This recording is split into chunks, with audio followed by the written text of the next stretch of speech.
Pessoal, sejam todos muito bem-vindos e bem-vindas a mais uma live do projeto Super Francisquinho em sua jornada para a superação da CLN2. Hoje com o tema neurocirurgia. E nossa convidada mais que especial é a doutora Simone Mendes Rogério, médica neurocirurgiã pediátrica, que vai nos contar um pouquinho da sua participação nessa jornada junto à família francisquinha, aqui representada pelos pais, né, Bruno Marinho e Joline. Só para vocês terem noção do contexto, né, em que a neurocirurgia se encontra, cerca de 10 milhões de novos casos a cada ano, né, a partir da demência que afeta 50 milhões de pessoas no mundo, de acordo com a Sociedade Brasileira de Geriatria e Gerontologia de São Paulo, SBGG. Nos idosos, esse problema é comumente causado devido à doença de Alzheimer. Nas crianças, os distúrbios neurodegenerativos incluem um grupo de doenças graves que determinam perda gradual das funções motoras, sensoriais e cognitivas previamente adquiridas.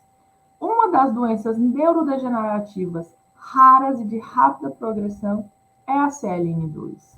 Se a sua criança tem um problema cirúrgico comprometendo o sistema nervoso, cérebro ou medula espinhal, o neurocirurgião pediátrico é o profissional mais capacitado para tratá-la. As enfermidades neurocirúrgicas vistas pelos neurocirurgiões pediátricos são diferentes daquelas comumente atendidas pelo neurocirurgião geral.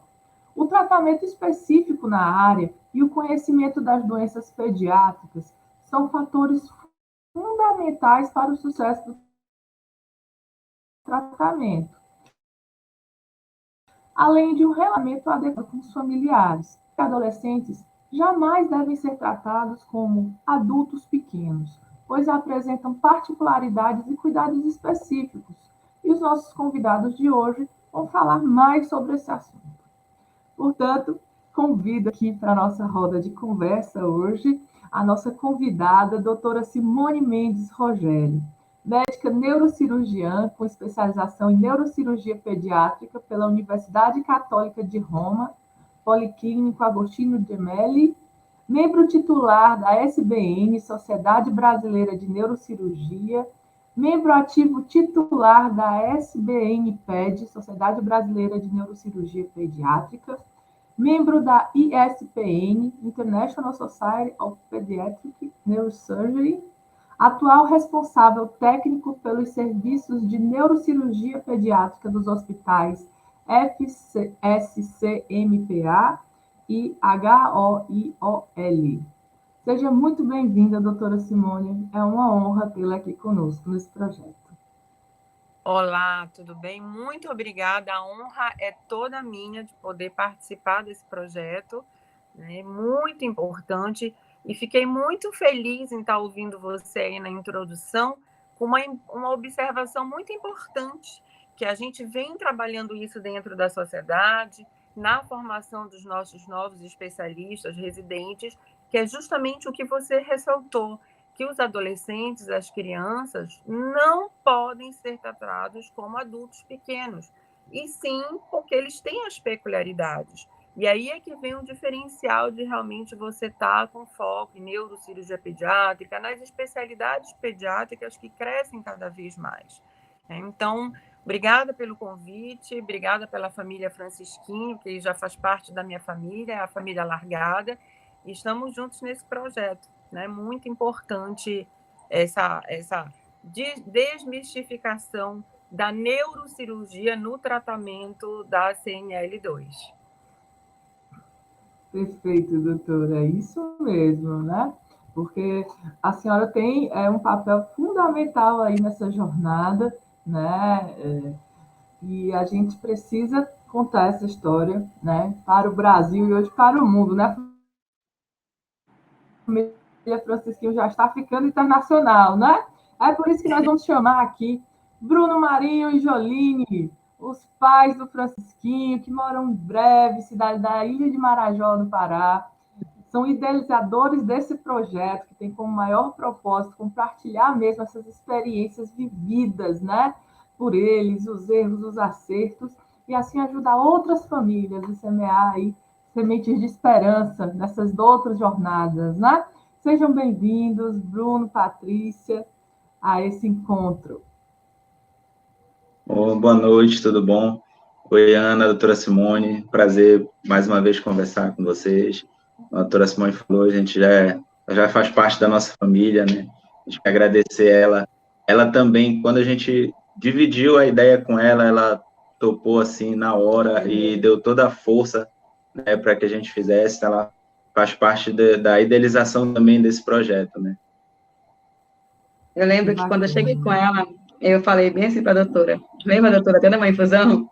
Falei, doutora, que tal da gente fazer uma live sobre contando a nossa história, a nossa experiência? Ela, mas a gente tem feito, né, Paty? Eu disse, não, doutora, a nossa experiência. Ela disse, aí, gostei, bora, foi embora. Então, assim, ela me deu gás. Sabe aquele gás que eu estava... E isso começou a surgir, de fato, através de uma live que a doutora Simone fez com outro paciente em São Paulo. Lembra, doutora? Daí que foi criado, né? Uma sementinha aqui em mim. Eu falei, Bruno, parar tudo, que agora vamos virar para a CLN2. Bacana, é isso mesmo, né? Que bom que temos essa história, né, para contar. E é uma história que vem, de fato, sendo uma história de superação da CLN2, né? E gerando aí inspiração para todo o ecossistema. Moderando essa conversa estarei eu, Ana Benício, professora universitária, fundadora da Album 3 Inteligência Criativa e uma sortuda que teve a honra aí de ser escolhida para acompanhar vocês nesse projeto, né, junto com a doutora Mônica Aderaldo e toda a equipe da CDG. Vamos ao início das perguntas. Bruno, primeira pergunta vai para você e Patrícia. Como vocês chegaram até a doutora Simone?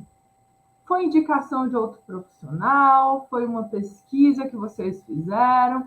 Como foi esse encontro entre vocês? Conta pra gente. Depois do diagnóstico, né, a gente teve a notícia que tinha medicação, e aí outro peso foi que a medicação era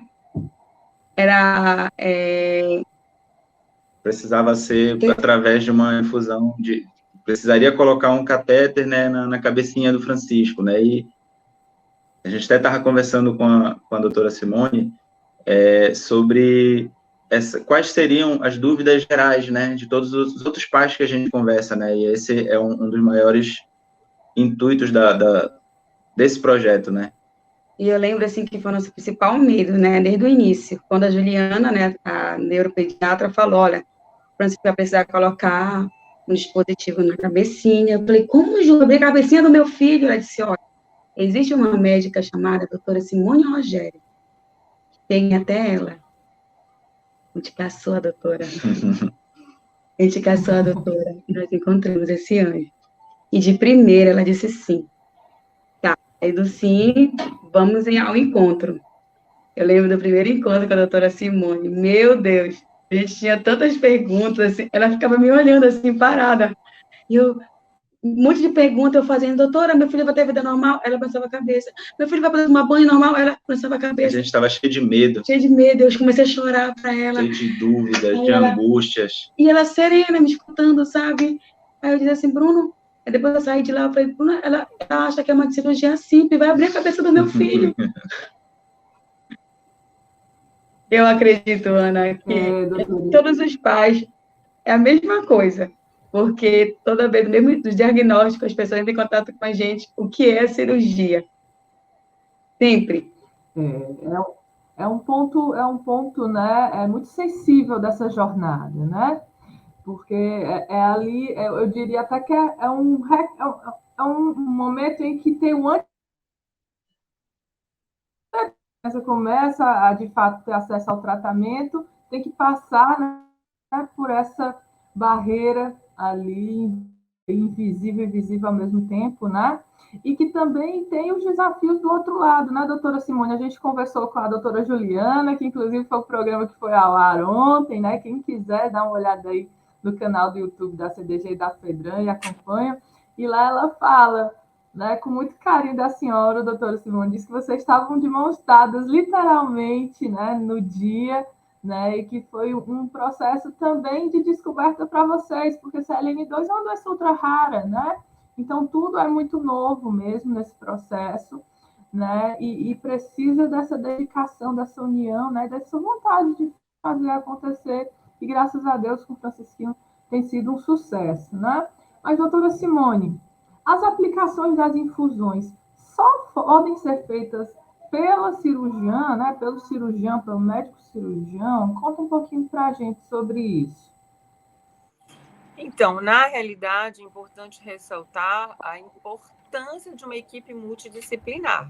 Ninguém trabalha sozinho, né? Não é só falando de CNL2 de uma maneira geral.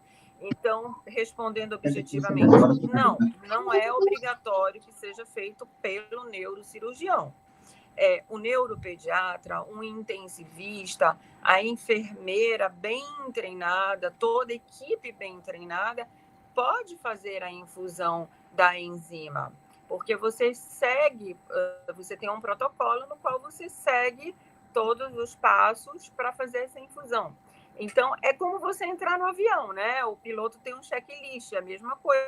A gente tem que seguir em tudo que a gente faz um checklist para você minimizar falhas, né? Então, eu acho que a equipe bem treinada, respondendo a sua pergunta, não é obrigatório ser só um neurocirurgião, tá? Que um dos cuidados principais que a gente tem que ter com a manipulação da enzima, obviamente, mas o principal é a gente ter um controle rigoroso da asepsia. Então, por isso que eu digo que é multidisciplinar, a gente começa já desde o cuidado com a família, né? Então, como o Bruno e a Patrícia já sabem que no dia da nossa infusão a gente tem que dar o banho antes em casa, lavar bem a cabecinha para chegar no hospital. Então, é toda uma sequência. Então, é a equipe junta. Perfeito, perfeito. É toda a família, né? Como a senhora falou, né? Essa família ampliada que está ali junto para fazer, né? Eu até chamaria esse pequeno milagre, né? Que une ciência e fé e tudo junto e dá certo. Doutora, como é essa cirurgia e quanto tempo dura? Vamos aqui desmistificar, né, esse processo. Conta mais um pouquinho para as famílias que estão nos assistindo agora. Exato. Gostei desse seu termo, que é um termo que eu adotei fazendo uso da enzima, é desmistificar o implante de reservatório de Ommaya. Obviamente, eu ressalto, quando a gente diz desmistificar, eu não estou banalizando, tá? Eu sei o quanto para uma família é chato, é preocupante, é angustiante falar, vou abrir a cabeça do meu filho, vou colocar um reservatório, o que é isso? Então, para a gente, dentro da neurocirurgia, é um procedimento de menor complexidade, mas isso não quer dizer que seja isento de riscos, e os cuidados têm que ser exatamente como uma cirurgia de grande porte, não deixa de ser. Então, o reservatório, o que é isso? Ele é composto de duas peças, um catéter, como se fosse um canudinho, e um botãozinho que vai ficar embaixo do couro cabeludo. Esse catéter nós implantamos dentro do sistema ventricular. O que é o sistema ventricular? São cavidades que todos nós temos, onde tem um líquor. O líquor, que é o líquido céfalo-raquidiano, circula em todo o sistema nervoso, vai até embaixo, na medula, responsável por lubrificar o sistema nervoso, por proteger. Então, você implanta esse reservatório esse catéter dentro dessa cavidade, e embaixo do couro cabeludo fica o botãozinho, que é o reservatório, que é onde você faz as punções. Você punciona e faz a infusão da enzima, que, portanto, vai cair direto na cavidade ventricular e circular em todo o sistema nervoso. Os cuidados, como eu falei para você, são tomados como qualquer cirurgia de grande porte. Então, você tem que ter o exame complementar antes, a gente avalia com ressonância, com tomografia. Nós temos pontos anatômicos para entrar no ponto exato para colocar esse catéter.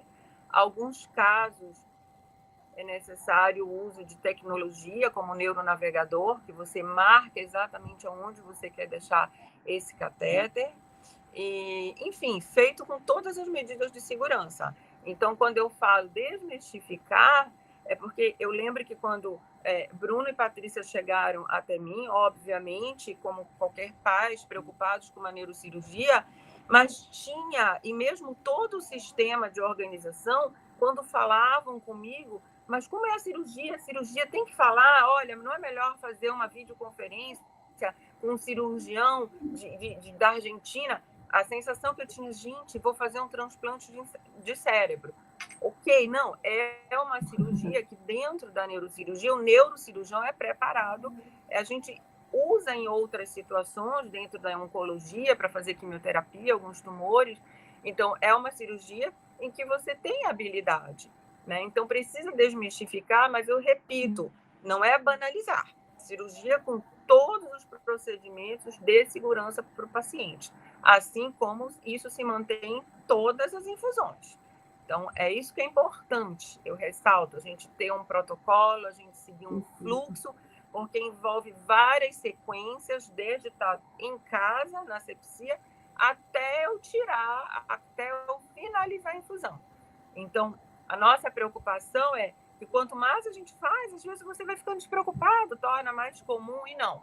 Você tem que estar sempre revisando, sempre revendo, sempre retreinando a equipe para manter esses critérios de segurança.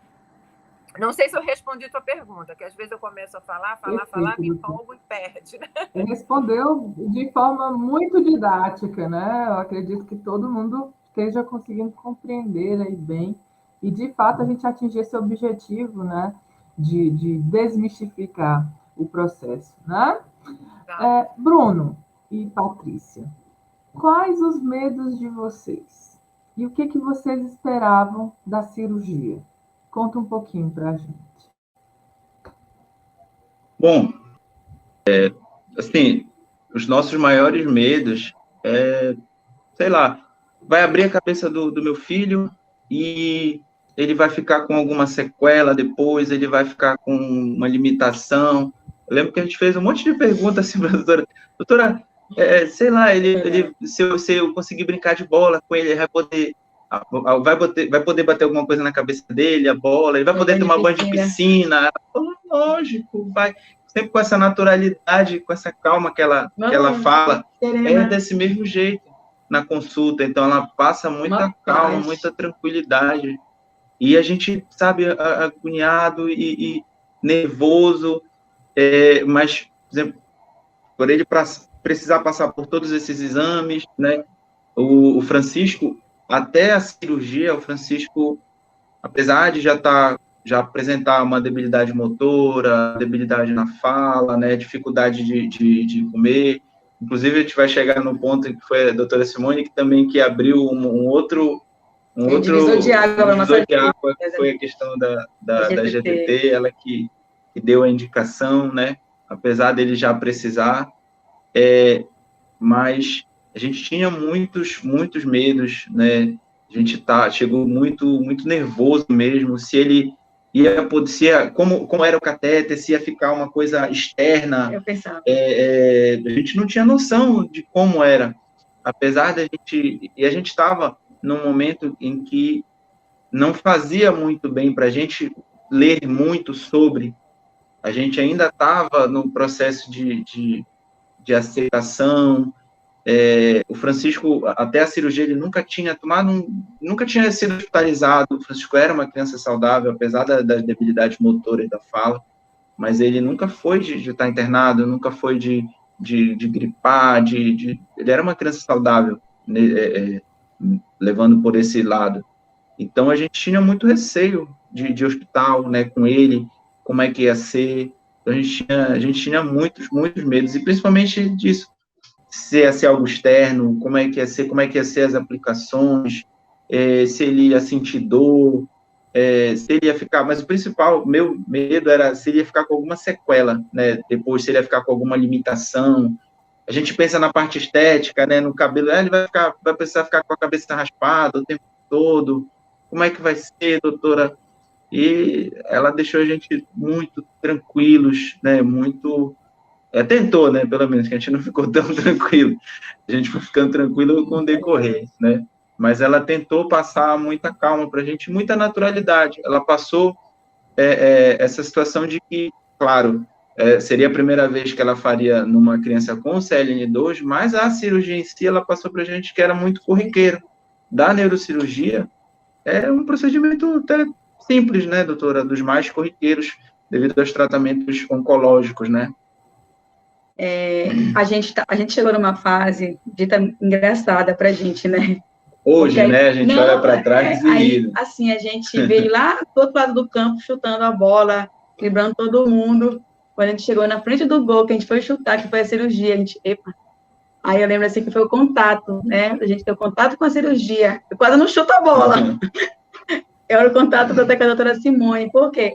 Foi muito difícil esse contato. Gente, é muito difícil o contato em saber que tem que colocar um dispositivo na cabeça do teu filho.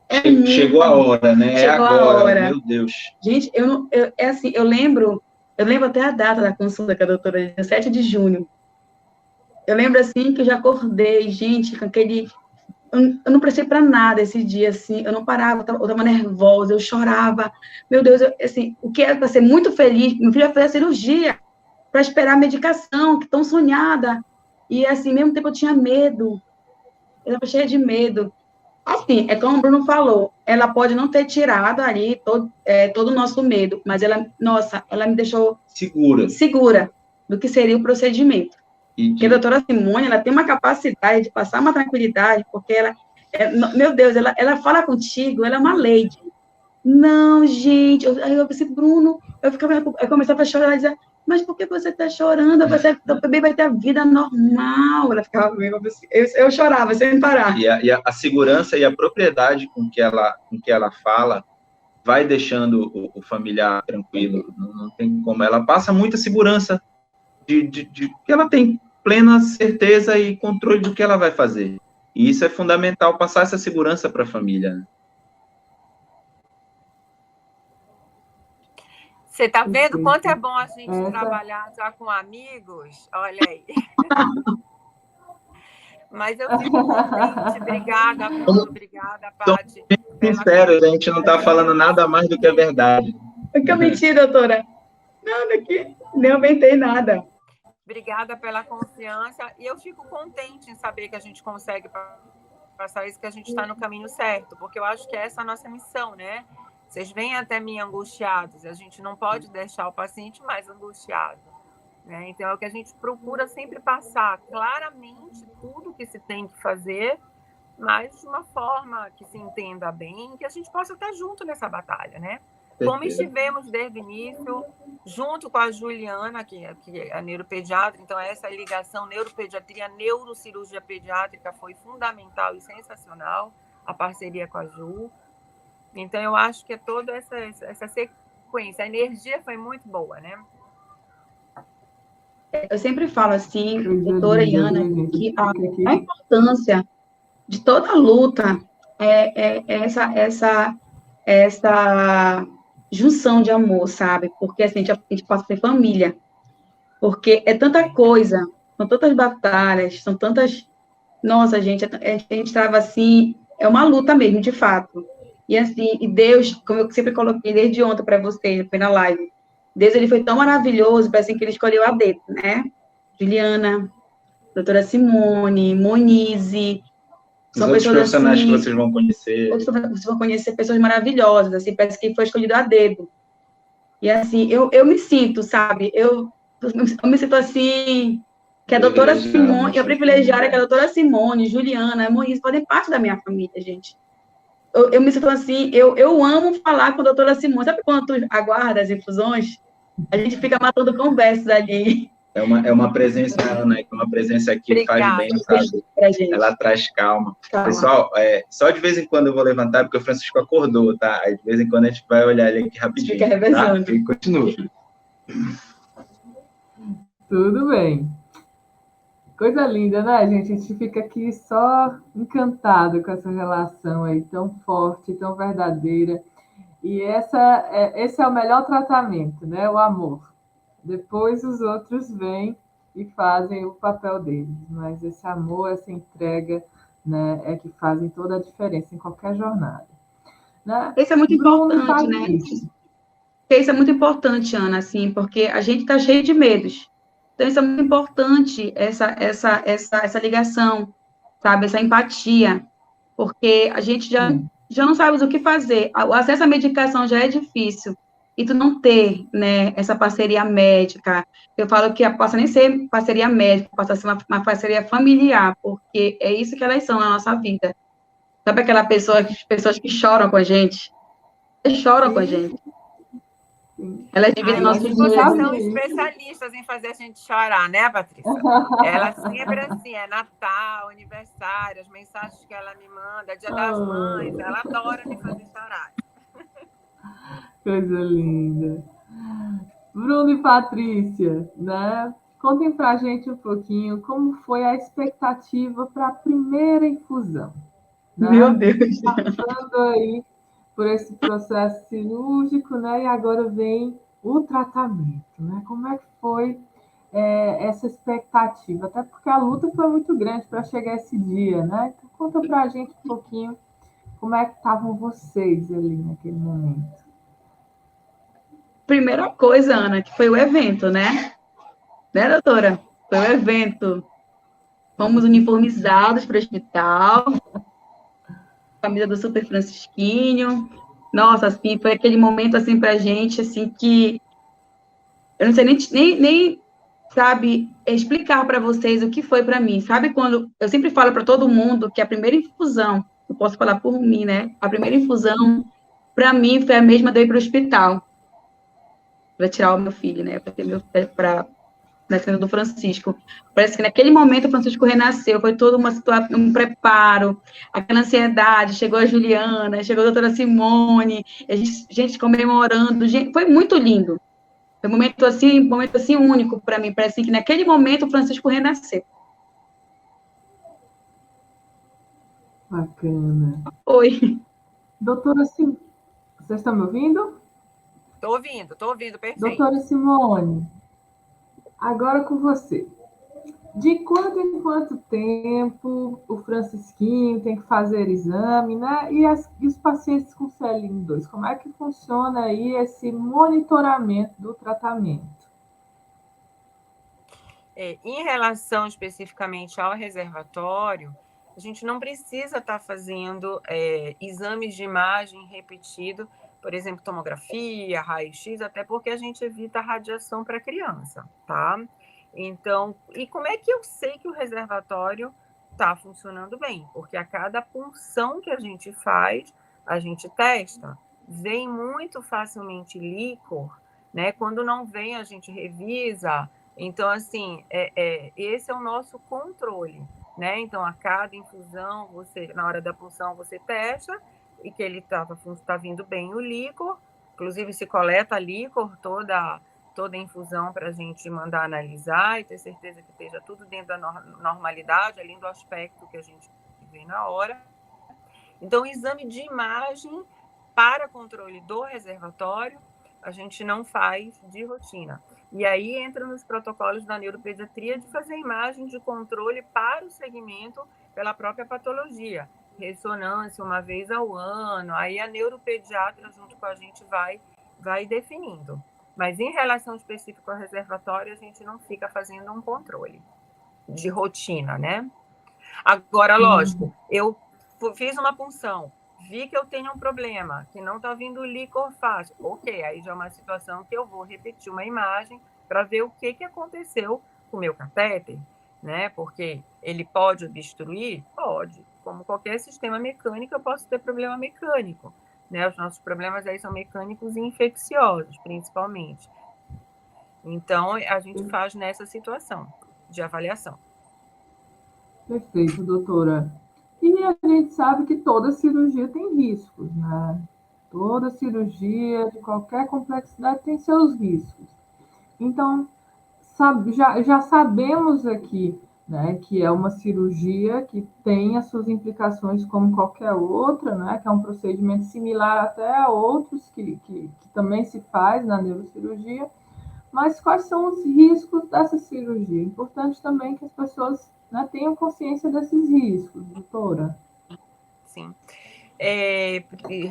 Os riscos relacionados ao procedimento cirúrgico, como qualquer procedimento cirúrgico, né, mas principalmente do reservatório, você vai estar manipulando o sistema nervoso. Então, a hora que você manipulou, abriu, você tem risco de fazer uma infecção. Né? E aí, no caso, eu estou falando de uma meningite, você tem que tratar. E aí a gente tem que tirar reservatório, tratar para depois recolocar.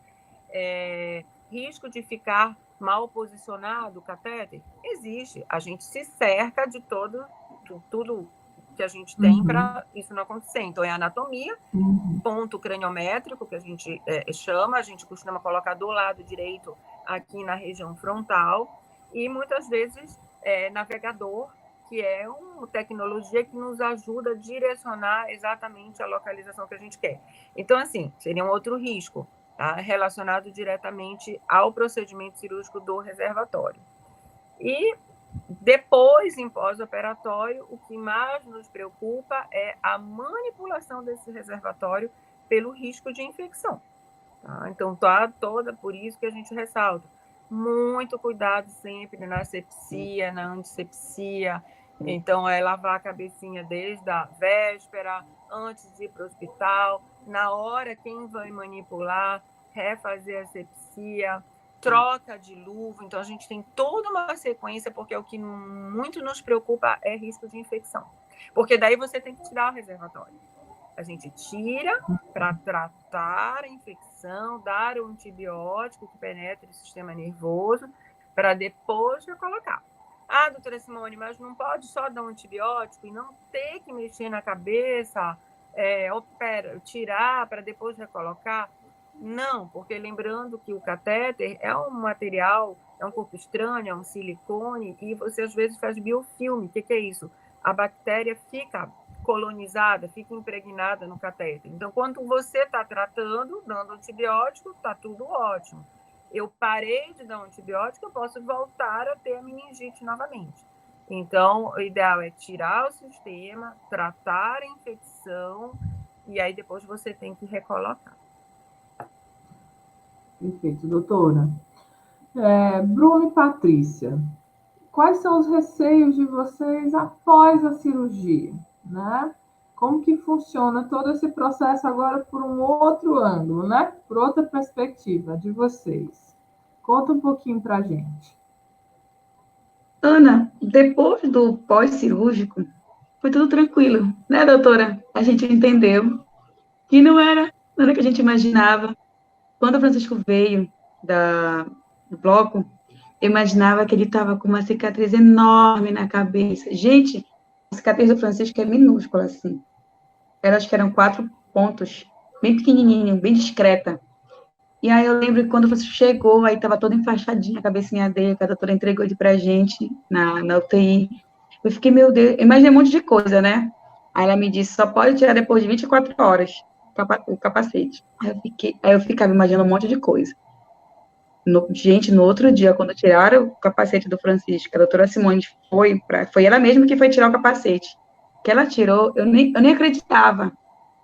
Tava uma coisa tão discreta. Aí acabou tudo. Sabe? Foi uma coisa assim, foi um virada de chave para mim. Naquele momento mesmo, eu tive a certeza que não é tão monstruoso como parecia. E, Patrícia, que bom, conta fico pra contente. gente um pouquinho como é a parte... Olha aí, né, doutora? Acaba que nos eventos a gente acaba ouvindo também o outro lado, né? Como é que foi tudo. Patrícia e Bruno, né? Contem pra gente aí um pouquinho de como é a participação de vocês a cada infusão, né? Cada movimento, né? Que de alguma forma, né? traz a lembrança ao coração aí toda essa trajetória. Conta para a gente um pouquinho como é cada infusão aí pela perspectiva de você. Só ressaltando que a doutora Simone está falando bastante, né, a participação familiar em relação à sepsia, a gente tem um protocolo, né, doutora, que a gente, antes de irmos para a infusão com o Francisco, né, ela fala quanto, né, profissional, claro, que ela foi ela que passou para a gente todo esse protocolo, que a gente chama esse protocolo sempre, né. A gente lava a cabecinha do Francisco com a Clorex, e depois da infusão, só é lavada a cabecinha do Francisco ao término 12 horas. 24 horas, perdão, 24 horas depois, e com Clorex. Lavar depois de novo com 12 horas, novamente com Clorex.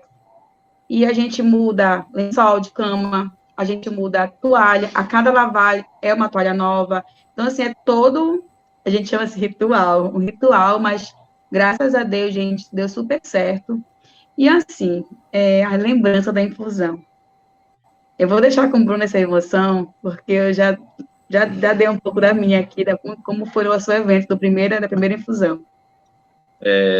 Foi ali com o Francisco rapidinho, mas eu estava ouvindo, né? E eu pensei, no dia, eu lembro, a gente reuniu, estava muita gente da minha família, muita gente da família da Patrícia, veio de Breves, e a recepção do hospital estava lotada. E ficou uma coisa assim completamente diferente até para os funcionários, né? O tanto de gente que estava, a expectativa que foi criada, né? Porque todo mundo no hospital sabia que era um paciente com uma doença rara, né? Uma doença nova, um tratamento que seria feito pela primeira vez no hospital, no Pará, né? Então tinha toda aquela expectativa. E aí chegou primeiro a doutora Juliana. É como se estivessem chegando estrelas, celebridades. Chegou a Juliana, aí festa. Depois chegou a doutora Simone com aquela calma, aquela tranquilidade. Aí a gente deu a camisa, olha, doutora, tá aqui sua camisa, e fotos, e conversa com todo mundo, e aquela última dúvida, né? E oração. E a gente tem toda a parte da luta para chegar até a medicação, né? E aí eu lembro até que a minha mãe, ela participou muito ativamente desse processo, e aí a gente falou, não, mãe, a senhora merece, ela vai participar da primeira infusão. Aí ela entrou, só que ela é uma pessoa extremamente nervosa, né? Ela entrou na infusão, e aí precisava fazer um acesso venoso nele para controle, né, de medicação, caso acontecesse alguma intercorrência. Quando começaram a ter lá, ai, meu Deus, eu não aguento. Aí eu lembro que a doutora Simone falou, olha, depois ela falou, a tua mãe estava passando mal aqui, estava branca, meu Deus. Aí ela saiu, aí entrou a Patrícia, aí depois entrou eu, a gente ficou trocando, aí foi até o final. Mas nesse dia era uma felicidade, uma alegria muito grande, né? Eu lembro até da expectativa depois, enfim, colocou, né, a agulha, né, preparou tudinho, e foi uma expectativa grande até para apertar o botão, né, foi uma felicidade, né, e como eu falei, como se nesse dia o Francisco tivesse renascido, a sensação que a gente tem, é a sensação que a gente tem de renascimento.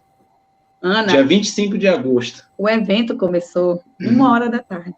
Sabe que hora terminou esse evento? 3h30 da manhã, dia 26. Foi, porque a infusão demora cerca de 4 horas, né?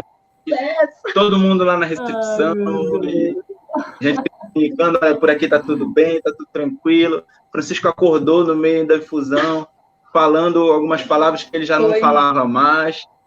Aí, nossa, foi uma alegria, assim, imensa.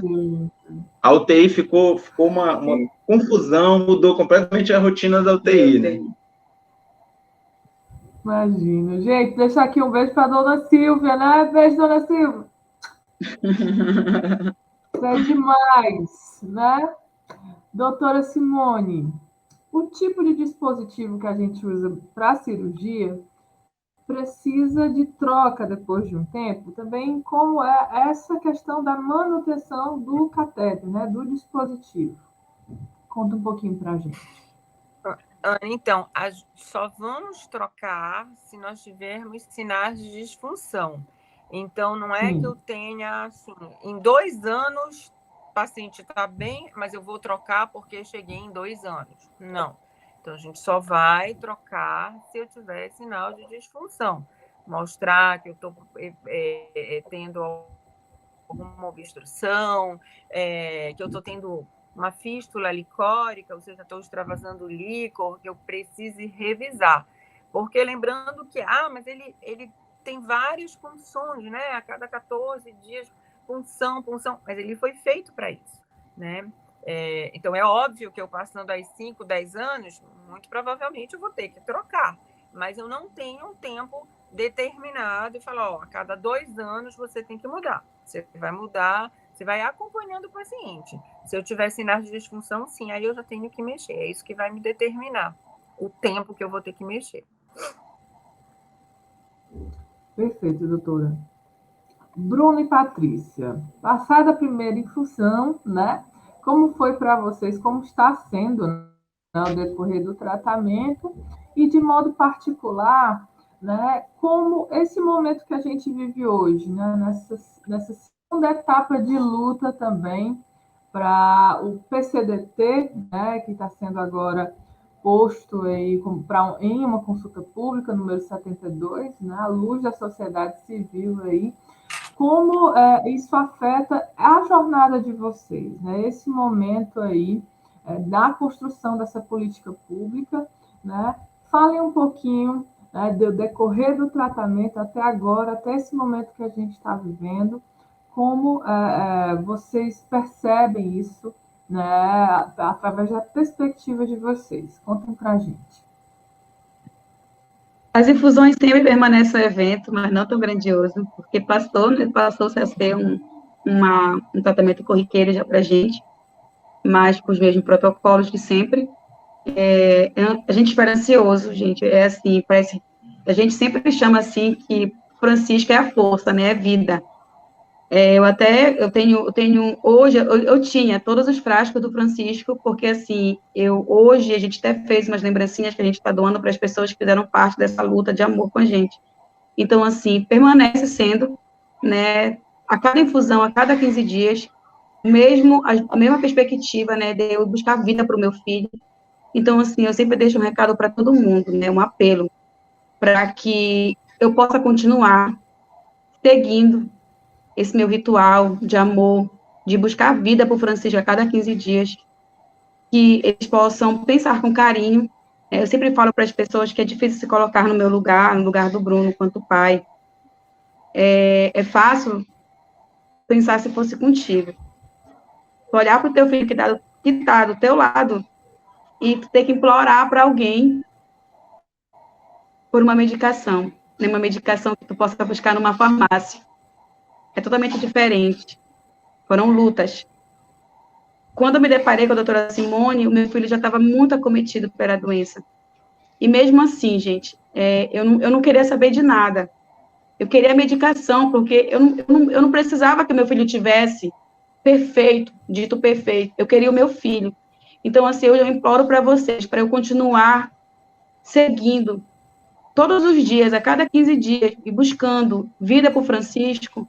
Eu peço que você vá lá e preencha o GOV, você pensa com carinho, se fosse teu filho, se fosse teu sobrinho, porque é uma doença que hoje é comigo, amanhã não sei quem pode ser. E a nossa luta hoje é que para outras mães não possam passar tudo que eu passei. O seu filho perder tudo que o meu filho perdeu. Então, a gente quer deixar um marco para que isso nunca mais aconteça. Perfeito, Patrícia, perfeita fala. Né? E é por isso que a gente encerra o debate de hoje, né? Apresentando para vocês essa consulta pública, na importância de cada um de vocês, com alguns cliques, né, contribuírem, não somente para o Francisquinho, mas para muitas crianças no nosso país, né, que precisam, que já tiveram diagnóstico e outras que ainda terão esse diagnóstico, né, e que vão ter uma jornada menos tortuosa para acessar esse tratamento quanto antes e reduzir aí o impacto devastador que essa doença, né, tem, ok? Eu vou compartilhar aqui a tela com vocês rapidinho, né? O link para vocês acessarem a consulta pública, ele está aí nesse QR Code na moldura de tela e também na descrição do vídeo, né? Logo aqui embaixo da nossa tela, né? Vocês vão acessar essa página aqui, tá certo? Consulta Pública Conitec SCTIE, número 72/2022. PCDT, lipofucinose seróide neuronal tipo 2, ok? Para participar da consulta pública, vocês têm que estar logados no portal gov.br, ok? Então, já façam, quem não tiver login, né, já cria o seu acesso, né, para poder participar da nossa consulta pública, tá certo?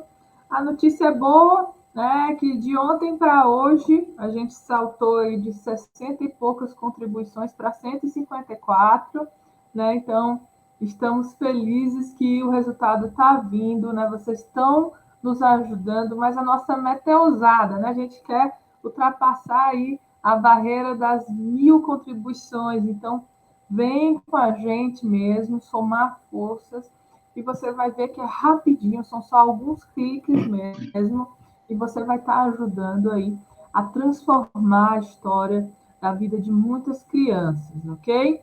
Então, se você quiser mais informações, né, sobre todo esse protocolo, é só clicar aqui nesse linkzinho do relatório PCDT, que vai abrir para você esse relatório do Conitec, que é um relatório de recomendação.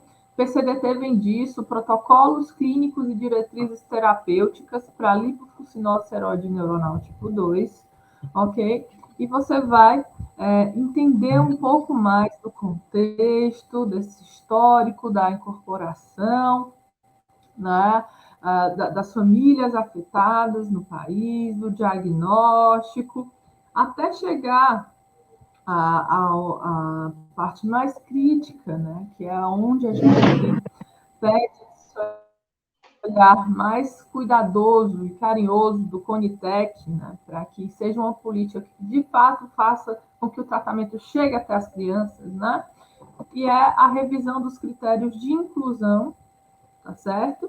E dos critérios de exclusão, ok? Porque, na forma como está aqui nesse protocolo, muitas crianças ficaram de fora do acesso ao tratamento, né? E muitos desses indicadores que não atingem essa meta do protocolo, né, acabaram piorados pela demora, pela espera, né, para que esse tratamento fosse disponibilizado.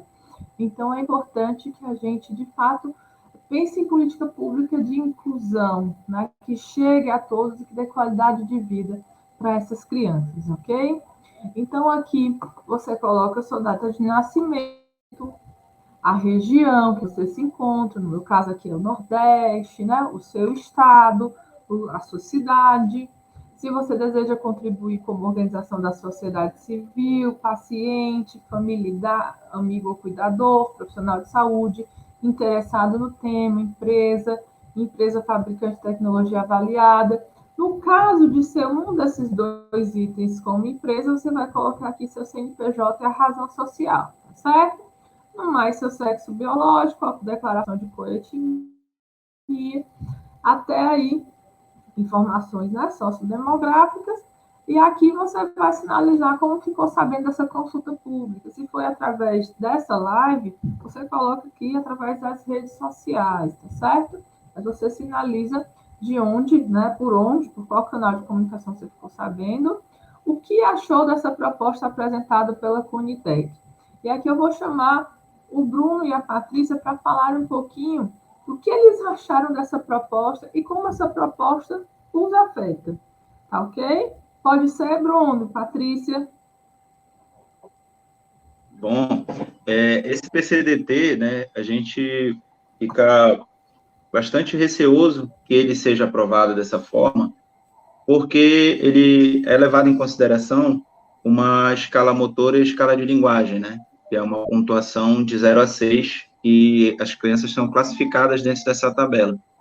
E o score que foi colocado como mínimo é o score 3. Então, é um score alto para o cenário que a gente tem hoje das crianças, né? Com todas as crianças e com CLN 2 foram diagnosticadas, cada uma delas podia estar até acima dessa pontuação. Todas as nossas crianças estavam bem ao seu diagnóstico, né? Mas aí acontece que, devido à demora do acesso à medicação, as crianças pioraram muito, né? Como a gente já falou aqui várias vezes com o Francisco, aconteceu com todas as crianças, né? Que a gente conhece. E hoje, essas crianças, algumas que já até estão em tratamento, como o Francisco, e outras, e já têm o seu indicativo de iniciar o tratamento, mas ainda não iniciaram, mas já estão prestes a iniciar, seriam retiradas, né, seriam impedidas de terem acesso a essa medicação. Então, quando você for marcar essa opção, a pergunta 10, a gente pede que você coloque muito ruim, porque o nosso intuito é que o PCDT seja mais amplo, né, mais aberto, para que nenhuma criança fique de fora. Se uma criança ficar de fora, é como se a nossa luta ela não tivesse valido a pena por completo. A gente luta pelo Francisco aqui, mas a gente luta pela Isa, pela Carol, pelos Guilhermes, né, pela Maria Clara, pela Lara, por todas as crianças do nosso Brasil, né? Nós somos hoje como se fosse uma família também, né? Muitos a gente nem conhece pessoalmente, mas a gente tem uma intimidade, uma amizade tão grande por dividir tantas experiências, e a gente não consegue não lutar por cada criança. Hoje a gente não luta só pelo Francisco, a gente luta por todas as crianças que têm CLN2 e principalmente por todas aquelas que podem vir a ter, né? Como a gente sempre fala aqui, para que um dia esse tratamento seja corriqueiro. Você vai ter o diagnóstico e daqui a 10, 20 anos ele não vai ser assustador, a gente tem muita fé nisso. Você vai ter uma rotina, talvez, ainda hospitalar, né? Mas esse tratamento vai ser corriqueiro, ele vai ser mais simples. Talvez essa seja a nossa missão, né? De mostrar que não é esse bicho de 7 cabeças, que não é esse monstro que a gente pinta antes de conhecer o tratamento, né? Então, a gente pede aí que você coloque muito ruim, para que a gente consiga modificar esse PCDT e deixar ele mais democrático, mais amplo e mais acessível para cada criança. Perfeito, Bruno. E é isso mesmo. Então, aqui, você gostaria de alterar ou incluir alguma informação ao texto? Então, baseado na fala do Bruno, a gente entende que precisa de uma revisão desses critérios de classificação, né, para inclusão e exclusão dos pacientes, né, para que, de fato, esses critérios eles abracem as crianças que precisam desse tratamento, né, que precisam ter acesso ao tratamento. Porque de nada adianta a gente ter uma medicação, um tratamento incorporado ao SUS, mas esse tratamento não chega porque as barreiras de critérios de inclusão e exclusão foram levantadas, né, estão entre, né, esses pacientes e o tratamento, ok? Gostaria de comentar sobre algum outro aspecto, né? Bruno, na live de ontem, falou sobre a questão das convulsões, né, Bruno? Você quer falar novamente? Sim, Ana. Como ele não está sendo levado em conta a questão do controle das crises convulsivas. Como eu falei ontem, quem já presenciou uma crise convulsiva, principalmente se for alguém próximo, um filho, um pai, né, um idoso, quem já presenciou uma crise convulsiva sabe o quanto é desesperador, principalmente quando é a primeira, né? A gente pensa que aquilo vai levar a um óbito, é tão assustador. E, no caso da CLN, a gente, infelizmente, quando não tem ainda o acesso à alfa-serliponase, a gente convive com essas crises convulsivas, né? Tem criança que convulsiona, e a gente sabe, 10, 15, 20 vezes por dia, e isso é um absurdo, é desumano.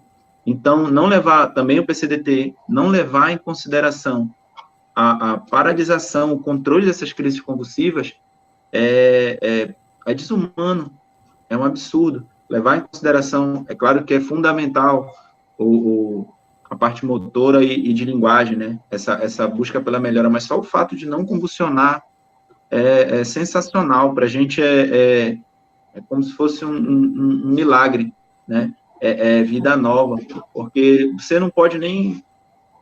O seu filho, ele fica impedido de sair de casa, você pode pensar em uma praça e o seu filho convulsionar lá. Você pode pensar sei lá, em qualquer lugar, é complicado até você sair de casa. E aquela criança, ela fica com seu mundo restrito, recluso, e sem falar nos danos, né, de uma convulsão atrás da outra. É simplesmente desesperador ver isso. E a gente entende que isso tem que ser levado em consideração também no PCDT, esse controle das crises convulsivas. Perfeita colocação. E você pode colocar aqui nessa questão 12, ok? Então, a 13 é para algum familiar, cuidador, alguém que convive mais com algum caso, ou é um pesquisador da área que tem algum documento, uma informação relevante para anexar, coloca aqui, e quando você está logado no portal, aqui aparece um botãozinho azul, enviar minha opinião. Esse é o clique que vai nos ajudar aí a reescrever essa história. Então, como vocês viram, super simples, né? Nada muito complexo, e a gente já consegue aí avançar na direção, né, de reescrever a história, né, das crianças com CLN2 aqui no nosso país. Ok? Vamos chegando ao fim da nossa live de hoje, né? Quero agradecer de todo o coração a todos que nos acompanharam até aqui. E agradecer 2 vezes aqueles que estão clicando, participando e fazendo a diferença nessa luta. Nosso canal nos próximos dias, todas as noites, até às 19 horas, até o dia 21 de novembro, que é o último dia da consulta pública, estaremos aqui todos os dias, né, para esclarecer, né, sobre dúvidas, compartilhar as experiências dessa família incrível e guerreira que tanto amamos, né, que conquistou a todos nós, né? E agora seguimos fazendo o convite para os nossos participantes deixarem uma mensagem final aí para quem nos assiste agora. Quer começar pela doutora Simone? Ana, obrigada. Eu gostaria de agradecer pelo carinho sempre da família Francisquinho, pela confiança, pelo convite, tá? E é uma honra e um prazer participar desse projeto. Eu sou da filosofia de que juntos somos mais fortes, né? Parabenizar pelo seu trabalho, parabenizar a família Francisquinho por essa iniciativa. Eu conheço todos eles, a Silvia, que manda um grande beijo também. Eles são simplesmente incansáveis, né? Para a gente chegar no resultado que a gente chegar, para eu ter podido operar, colocar o reservatório, começar a infusão, a família foi fundamental, realmente. E que eu desejo que realmente, como isso, tudo que é novo gera muita insegurança. Então, é muito importante essa iniciativa de vocês, das lives, de compartilhar a experiência. Eu acho que isso acalenta muito quem está passando por isso, né? E fundamental essas observações de vocês, um apelo realmente que a gente faz para o início do tratamento precoce, porque você consegue fazer um diagnóstico precoce e demora muito para tratar. Então, é aquilo que o Bruno falou, as crianças que estão até numa escala bem, com essa demora vão estar numa escala ruim, né? E aí você acaba excluindo, é justo? Eu acho que não. Então, a briga tem que ser realmente para a gente começar um tratamento precoce, porque a gente viu na prática que funciona, o quanto melhora, né? A minha experiência pessoal como neurocirurgiã de estar tratando CNL2 foi surpreendente, né? Quando a gente começou, eu vi algumas pessoas que me perguntaram: mas vale a pena? Vai fazer infusão? Não é uma doença degenerativa? Isso é novo? Eu não sei. Vamos apostar e vamos ver. E realmente foi surpreendente. A gente viu na prática a melhora do Francisco. Então, é fundamental o início do tratamento precoce. Então, eu acho que a gente parabenizo vocês por essa iniciativa e pela essa luta, e estamos juntos. Vamos brigar para que outras crianças tenham uma oportunidade mais rápida e melhor. Eu acho que nada é por acaso. Eu acho que a luta de vocês é por aí. Então, estamos juntos. Show de bola. Somos todos francisquinhos, né? Somos todos a família Francisquinho. É isso aí, doutora. Muito obrigada, né? Bruno, Patrícia, com vocês agora. Agradecer, né, mais uma vez, Ana, CDG, Pedrão, a maravilhosa doutora Simone. Gente, falar da doutora Simone, é impossível não chorar. Porque a doutora Simone, ela sempre acreditou, desde o início, né, primeiramente por ter aceitado o desafio, porque foi um desafio, por mim foi um desafio, porque muitos não acreditavam, o estágio Francisco estava, não acreditavam que a gente poderia ter ganhos, e a doutora Simone sempre acreditou que a gente conseguiria, com a nossa luta, a gente conseguiria reverter tudo, né? A gente pode não ter, como todo mundo imagina, o Francisco hoje, mas só de eu ter o meu filho e ver, passo de formiguinha, o Francisco todos os dias, voltando, né, a ter ganhos, para mim, assim, nossa, é maravilhoso, é espetacular. Então, assim, eu acredito na medicação, eu amo ter a doutora Simone comigo, porque a doutora Simone, todas as vezes que eu mando alguma felicitação para ela, e eu nunca vou cansar de falar isso para ela, que além do meu filho parar de andar, além do meu filho parar de falar, teve uma parte da minha vida que foi muito difícil, que foi o Francisco parar de se alimentar via oral. E eu lembro, assim, que foi uma das maiores angústias da minha vida. A gente vai chegar na etapa da GTT, né?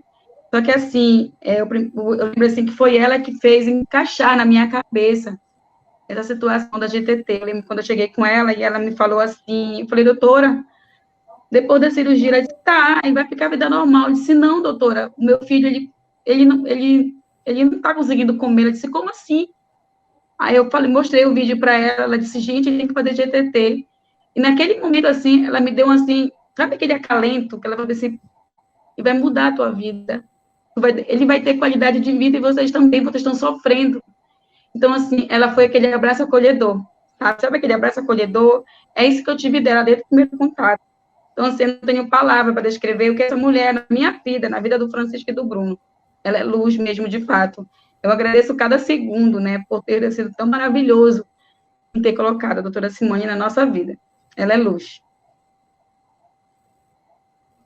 Coisa linda, gente. A gente só tem a agradecer, né, primeiramente a Deus por ter colocado cada pessoa que Deus colocou no caminho do Francisco, né? E foram muitas pessoas, mas tem aquelas pessoas que são realmente muito especiais e participam mais ativamente, né, do processo em si. E a doutora Simone é uma dessas pessoas desde o início, que aceitou, né, andar com a gente, de mãos dadas, e ela sabe, a gente já passou momentos extremamente difíceis, né, delicados, e ela sempre deu para a gente, assim, sempre total confiança de que ia dar certo, mesmo quando a gente fraquejava, não vamos fazer, vai dar certo, tá tudo bem, estou aqui com vocês, sempre dessa forma que você está vendo aí, Ana, serena, tranquila, confiante, e passando isso para a gente. Então, agradeço a Deus por ter colocado essa mulher na nossa vida, na vida do Francisco, e a gente obrigado também, Ana, por estar sempre nessa parceria com a gente, né? A gente agradece a Fedran, a Biomarim, a CDG, a doutora Mônica também, né, que faz parte desse projeto. E a gente, né, pede para que você que está assistindo, como a gente já falou aqui nos outros programas, não é só pelo Francisco, é por cada criança que tem CLN2, né, no Brasil. Eu já falei alguns nomes aqui das crianças, né, a Isa, a Carol, os Guilhermes, né, o Yuri, Samuel, a Alana, César, a Maria Clara, todas as crianças que têm CLN2 no Brasil, e todas as crianças que possam vir a ser acometidas, né, como já falei para a doutora Simone, para a Patrícia, divide esse sonho comigo, de que esse tratamento um dia vai ser corriqueiro. Eu tenho um sonho de que nenhuma criança um dia vai ser devastada pela CLN2. E hoje, a gente está começando essa vitória que vai ser num futuro próximo.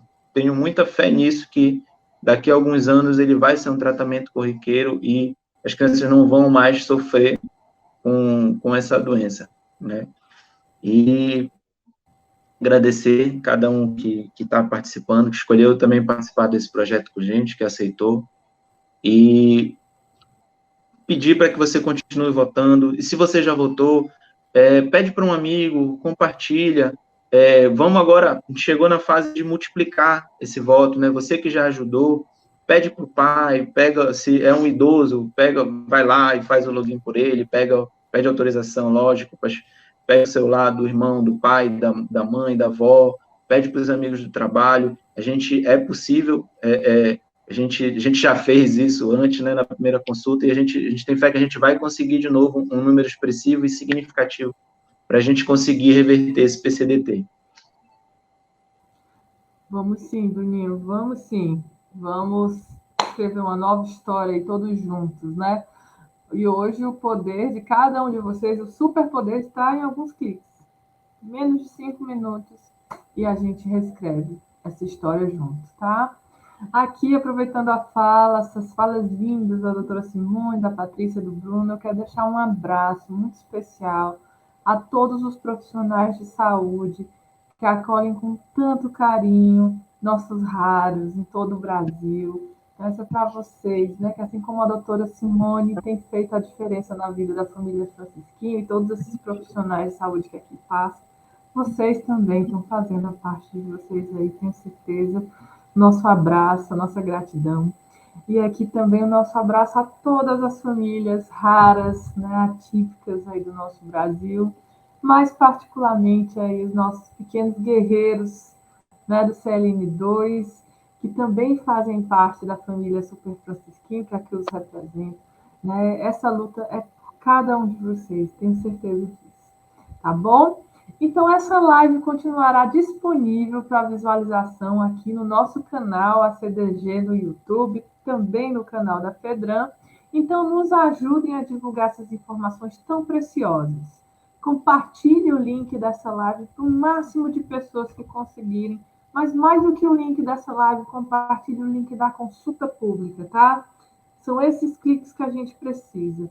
Agradecemos mais uma vez nossos apoiadores, né? FEDRAM, Vilmarim, todas as famílias que estão aqui junto com a gente fazendo a diferença. Desejo uma boa noite a todos e nos vemos amanhã no 4º encontro do projeto Super Francisquinho na luta pela superação da CLN2. Aguardamos vocês. Um forte abraço. Até amanhã, hein? Tchau. Tchau.